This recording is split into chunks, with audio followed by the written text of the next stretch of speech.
आज हम डिस्कस करेंगे एक बहुत ही इंटरेस्टिंग और काफ़ी स्ट्रेंज फिनोमिना, टेलीपैथी। यानी अपने मन की बात बिना बोले, बिना लिखे या बिना किसी इशारे के सामने वाले इंसान के दिमाग तक पहुंचाना। सिंपल वर्ड्स में कहें तो ब्रेन टू ब्रेन कम्युनिकेशन।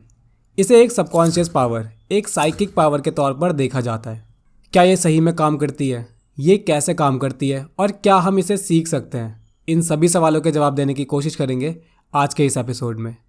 कभी ना कभी आपके साथ भी ऐसा हुआ होगा कि आप कुछ बोलने वाले हो और आपसे पहले ही वो बात आपका दोस्त बोल देता है। इस चीज़ को हम कॉन्फिडेंस समझकर इग्नोर कर देते हैं, पर बार बार ऐसा होना टेलीपैथी माना जाता है। Telepathy is basically a transmission of thoughts without any medium. कई बार आप किसी को कॉल करने के बारे में सोच रहे होते हो एंड ऑल ऑफ सडन उसी इंसान का कॉल आ जाता है। सबसे पहले देखते हैं कि ये टेलीपैथी काम कैसे करती है। अगर आप किसी मेंटलिस्ट, मैजिशियन या साइकिक को देखें तो उनके टेलीपैथी पावर को देखकर बिलीव करना पड़ता है कि हाँ, ये पावर एक्चुअली काम करती है।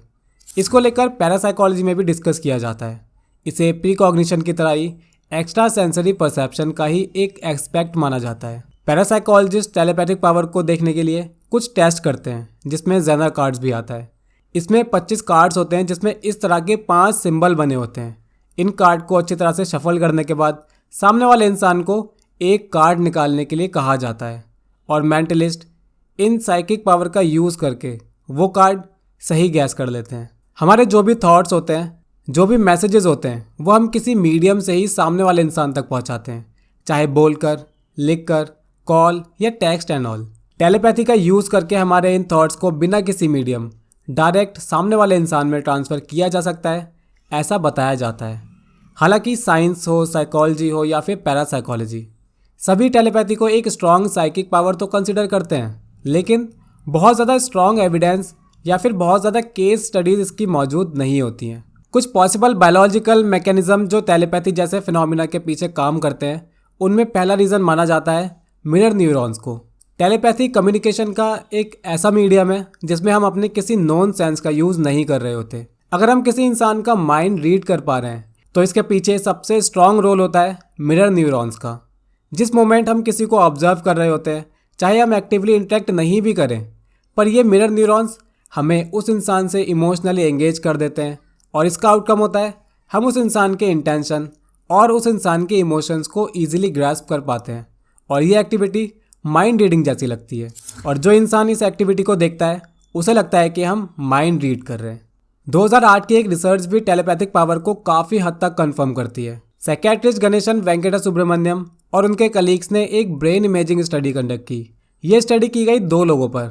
इसमें से एक मेंटलिस्ट थे जो टेलीपैथी एक्सपर्ट थे और दूसरा एक कॉमन सब्जेक्ट। इन्वेस्टिगेटर ने एक इमेज ड्रॉ की और सब्जेक्ट को वो इमेज गैस करने के लिए कहा गया। और इस स्टडी का रिजल्ट बहुत ज़्यादा शॉकिंग था, क्योंकि fMRI करने पर पता लगा कि मेंटलिस्ट ने वो इमेज ठीक गैस की थी, जबकि दूसरा इंसान उस इमेज को गैस नहीं कर पाया था। मेंटलिस्ट का PHG एक्टिवेटेड हो गया था, जबकि दूसरे इंसान का एक्टिवेटेड नहीं हो पाया था, जिस वजह से मेंटलिस्ट ने वो इमेज ठीक तरह से गैस कर ली थी। साइकोलॉजी में भी इसे delusion, thoughts insertion, thoughts removal और थॉट्स ब्रॉडकास्टिंग जैसे क्लिनिकल कॉन्सेप्ट से सिमिलर माना जाता है। अब सवाल ये आता है कि जो लोग टेलीपैथी का यूज़ करके सामने वाले इंसान के मन तक अपने थॉट्स को, अपनी बातों को पहुंचा पाते हैं या किसी और के दिमाग में क्या चल रहा है वो पढ़ लेते हैं, वो ऐसा कैसे करते हैं? जब आप टेलीपैथी जैसे फैसिनेटिंग टॉपिक को पढ़ते हो, लोगों को दूसरों का माइंड पढ़ते हुए देखते हो, तो आपको भी लगता है कि काश आप भी ये सीख पाते। ऐसे में किसी प्रोफेशनल से सुनोगे कि टेलीपैथी कैसे सीख सकते हैं, तो वो कुछ कॉमन बातें ध्यान में रखने को कहते हैं, like focus on your thoughts, सामने वाले इंसान की बॉडी लैंग्वेज पर focus, meditation, clarity in thoughts, कोई एक वर्ड या फिर कोई एक लेटर विजुलाइज करना और सामने वाले इंसान को विजुलाइज करने को कहना है। और कहा जाता है कि इस तरह की कॉमन प्रैक्टिस का यूज़ करके आप टेलीपैथी सीख सकते हो। लेकिन टेलीपैथी को कॉन्शियसली यूज़ करना नियर टू इम्पॉसिबल है। ये सब इतना इजीली नहीं सीखा जा सकता। हाँ, जो लोग इसको सालों से प्रैक्टिस कर रहे हैं उनका गैसिंग गेम अच्छा हो चुका है, तो इसलिए उनकी बात के सही होने की प्रोबेबिलिटी बढ़ जाती है। टेलीपैथी कोई सुपरनैचुरल पावर नहीं है, बस प्रैक्टिस करके आप इसे सीखने की ट्राई कर सकते हो। इससे रिलेटेड काफ़ी सारी बुक्स भी अवेलेबल हैं। आपको अगर ये टॉपिक इंटरेस्टिंग लगता है तो आप वो बुक्स भी पढ़ सकते हैं। टेलीपैथी एक एक्स्ट्रा सेंसरी परसेप्शन है। ESP वो इन्फॉर्मेशन होती है जो हमारे बाकी के 5 सेंस के अलावा काम करती है और इसीलिए ये फिनोमिना हमें अनबिलीवेबल लगते हैं। जो एक्टिविटी हमारे 5 सेंस के अलावा होती है वो हमें एक मिरेकल जैसी दिखाई देती है। इसलिए टेलीपैथी भी हमें एक मिरेकल जैसी लगती है, पर असल में ऐसा नहीं होता। तो दोस्तों, आज की इस वीडियो के लिए इतना ही।